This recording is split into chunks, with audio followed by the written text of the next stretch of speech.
Yes, my people, man, back again for another video. This is an instant reaction video at its finest. This morning I get up in the morning to do a Crystal Palace versus Arsenal preview with one of the Arsenal fans out there that reached out to me, of course. And yeah, I was just basically saying to him how I'm not expected to get a win for Monday night, and the fact the financial situation at Crystal Palace is a complete disaster, and the fact I was saying to him, Zaha's now going, Olise is definitely going, Eze could be leaving, so could the Kure.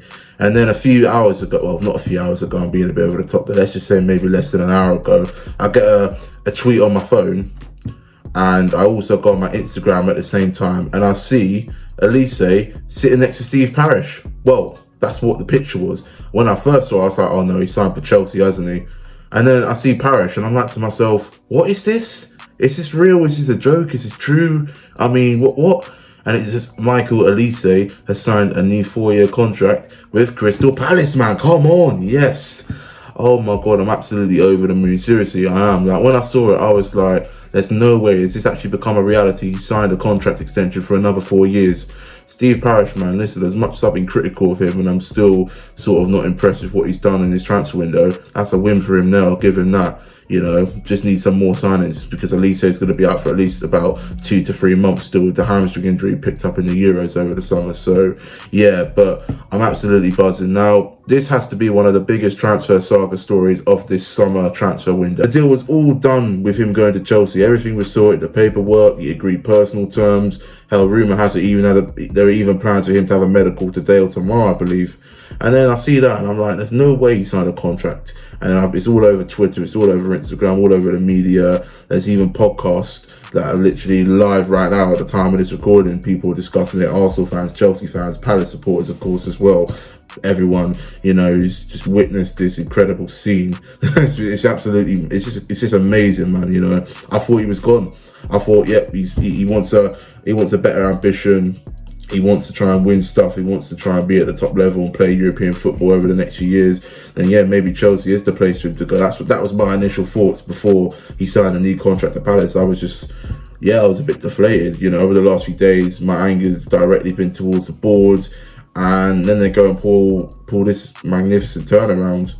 You know, giving Olise a new 4-year contract. It was Olise's decision, obviously, to sign a contract. The board didn't really force him. He just said he wanted to stay at Palace, and there you go, sign a new 4-year contract. So screw you lot, Chelsea. Get lost, you know what I mean? Nah, but real talk, I'm just buzzing. I'm absolutely pleased. You know, the amount of agony it has been a Palace supporter over the last week. You know, the ups and downs. It's been an emotional roller coaster, man. Going to Sheffield United and getting a win, you know, without like Olise and that. And obviously Franco as well is still coming back from his injury, the new 25 million euro signing and that. But yeah, it was good. And then, you know, news that Olise was on his way to Chelsea. That was 100% confirmed by Fabrizio Romano. He agreed terms. Then you hear other rumours about Takura going to Liverpool for 70 mil. Eze being linked heavily with Spurs for around 50 mil or something. It just felt like we were going to lose the spinal cord, you know, of our team, the key players, the most important players. It was like they were all going to go. I generally thought that, and I thought he'd be in the bin. I was even saying to a few people the other day or yesterday that I could see us struggling to get top 15. Well, now that we've got Franco and Olise, and surely more signings to come this window, then I'm confident we actually might do enough to get top 10, you know. So fingers crossed all goes to plan for Palace over the next few months. We have a good end of this month in August and a good transfer window if we were to sign the likes of Nonto, Somerville, maybe Hudson-Odoi, because we do need a couple wingers. We need a striker. We may need another defender, centre-back, I mean, and we definitely need a full-back as well. You know, obviously there's been rumours about Lewis Hall still potentially on his way to Palace. It looks like he's either going to stay at Chelsea or go to Newcastle on a permanent transfer for £30 million. So that's looking like it's off, but I don't really care. My main priority is to focus on this amazing deal that Michael Olise has signed, keeping him at Palace for another 4 years, and that too.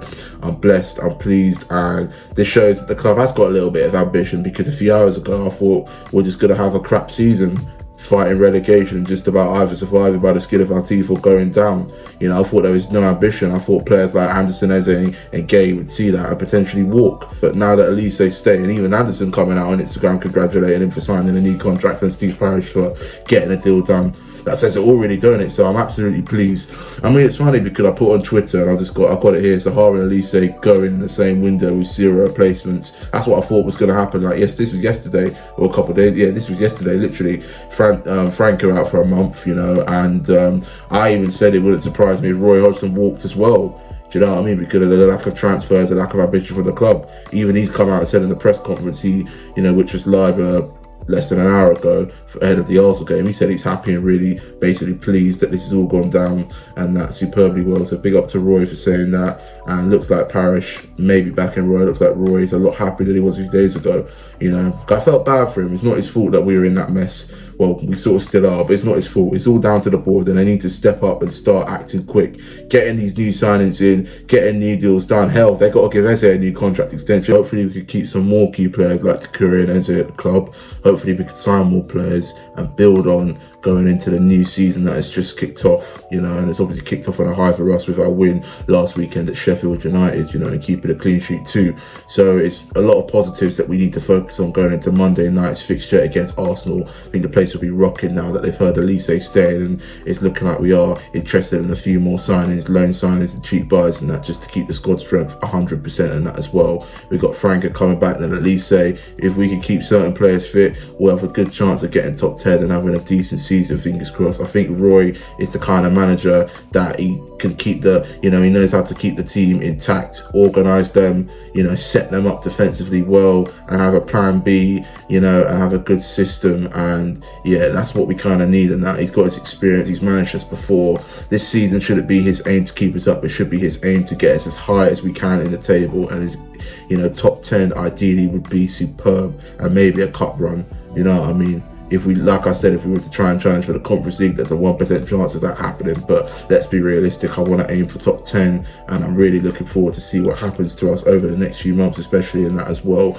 You know, so come on, you Palace man. Loving the new deal from Olise. That's the best bit of news I've heard all week since we beat Sheffield United 1-0. So yeah, big up the club for that. Steve Parish, like I said, done us proud there. Just need to add a few more signings. I'm still not 100% with him, but like I said, if he gets some new deals and, you know, he gets sorted out this club pretty well, then we'll have a good season and things will be looking good in that. So yeah, can't wait for the Arsenal match. We'll be in the Homestyle block, you know, I'll be at, and yeah, cannot wait for the rest of the Premier League fixtures to happen and that too. But yeah, feels like a new signing, man. Feels like a new buy, a new signing, and it feels even better. You know what I mean? It's just the hype up for this is superb, and it's glad to see. I'm glad to see the Palace fan base happy and pleased in that as well. You know what I mean? After all the misery we've had to endure a lot this summer and that, you know, the financial and transfer speculation and situation that we have been in and that. So, my people, socials, TikTok, Twitter, Snapchat and Instagram, link down below in the comments, questions, comment sections down below and that as well. Like, share, subscribe and hit the bell for notifications so you never miss an upload,